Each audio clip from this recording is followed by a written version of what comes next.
बुद्धं शरणं गच्छामि।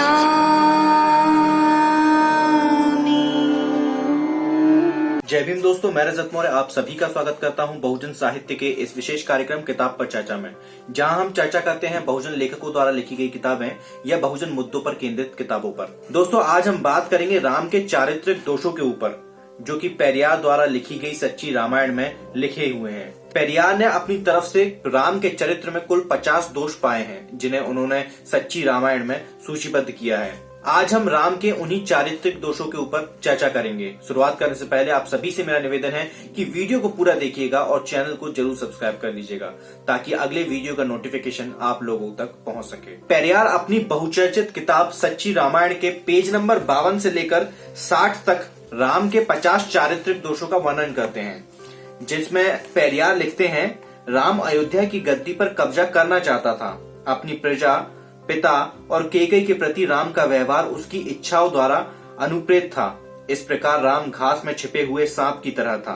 भरत की अनुपस्थिति में राम के पिता ने उसे गद्दी पर बैठने के लिए जो भी प्रपंच रचे थे, उन प्रपंचों में राम ने सहमति जताई थी।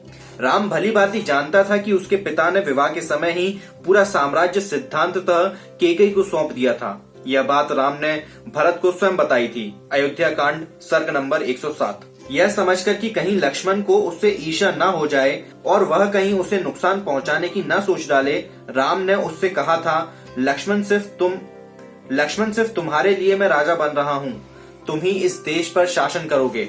अयोध्या कांड अध्याय नंबर 4। और अंत में लक्ष्मण का राज्य के मामलों से कोई मतलब नहीं था। उसने शोकाकुल होकर अपनी पत्नी और माँ से कहा, वह साम्राज्य जो मेरा होने वाला था मेरे हाथ से निकल चुका है और मुझे जंगल जाने का आदेश दिया गया है। अयोध्या कांड 20 सर्ग नंबर 26 और 94।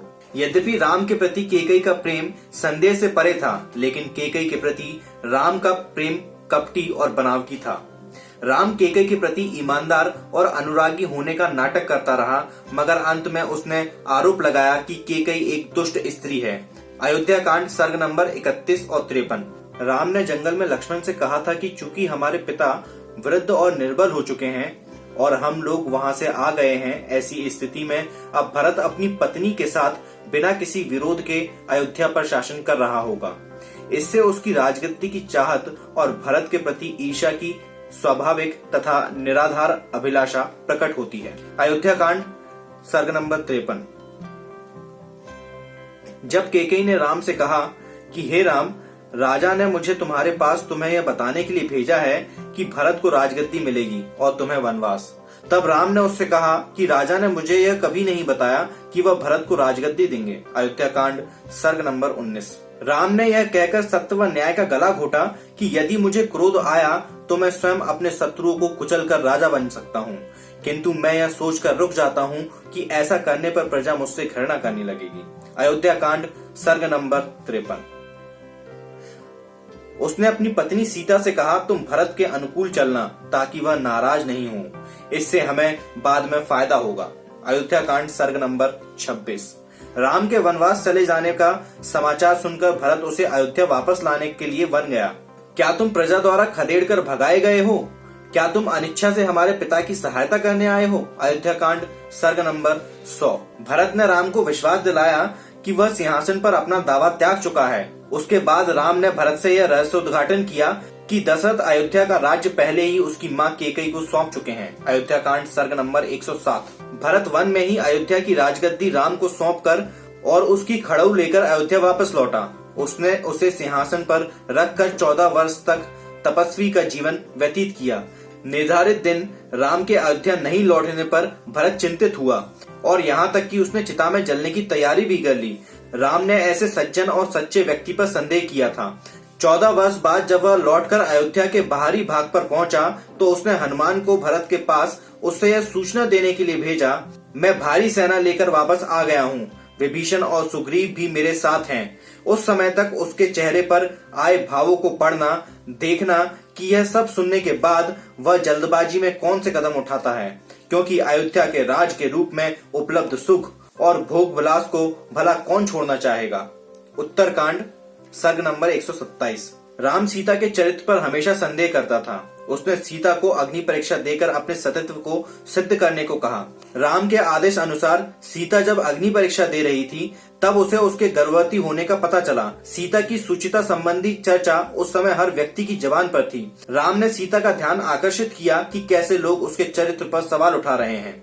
फिर उसने बिना अपनी राय बताए सीता को जंगल में छोड़ आने का आदेश दिया। यह आदेश उसने ऐसे समय दिया जब सीता गर्भवती थी।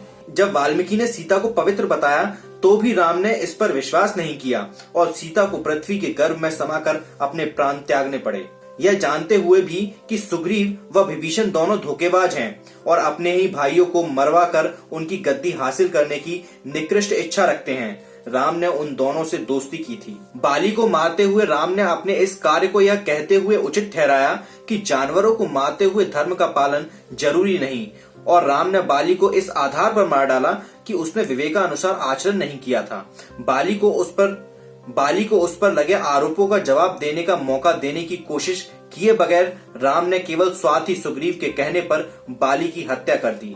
राम ने बहुत सी स्त्रियों के कान, नाक, स्तन इत्यादि काट कर उन्हें कुरूप बना दिया था और उन्हें बहुत सी यातनाएं भी दी थी। उदाहरण के लिए सुपरेखा और अयोमुखी। राम ने बहुत सी स्त्रियों को मार डाला था, जैसे ताड़का। राम ने कई अवसरों पर स्त्रियों से झूठ बोला था। राम ने कहते हुए स्त्रियों का अपमान किया कि औरतों पर कभी विश्वास नहीं करना चाहिए, अपने गुप्त भेद पत्नी को भी नहीं बताने चाहिए। अयोध्या कांड सर्ग नंबर 100। राक्षसों को जबरन लड़ाई में घसीटने के लिए राम ने सीता के मना करने के बावजूद रावण के राज्य में प्रवेश किया। अरण्य कांड सर्ग नंबर 9 और 10। राम ने विभीषण को लंका का राजा बनाने का वचन पहले ही दे दिया था। उत्तरकांड सर्ग नंबर 18। बाद में उसने अंगद को दूत बनाकर रावण के यहाँ भेजा कि अगर वह उसे राम को सीता को लौटा देता है तो वह लंका पर अपना दावा छोड़ देगा। रावण को कहो कि अगर उसने सीता को लौटा दिया तो मैं लंका उसके पास ही छोड़ दूंगा। उत्तरकांड सर्ग 40। इससे यह सिद्ध होता है कि रावण अन्य तरह के दोषों से मुक्त था, लेकिन राम अविश्वसनीय व्यक्ति था। शूद्र होकर भी तपस्या जैसा वेद विरुद्ध आचरण करने के कारण राम ने शंभुक का कत्ल किया।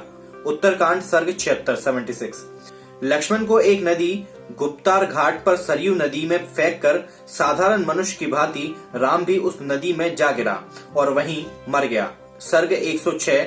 उसके बाद राम का जन्म उप इंद्र के रूप में हुआ। उत्तरकांड सर्ग नंबर 110।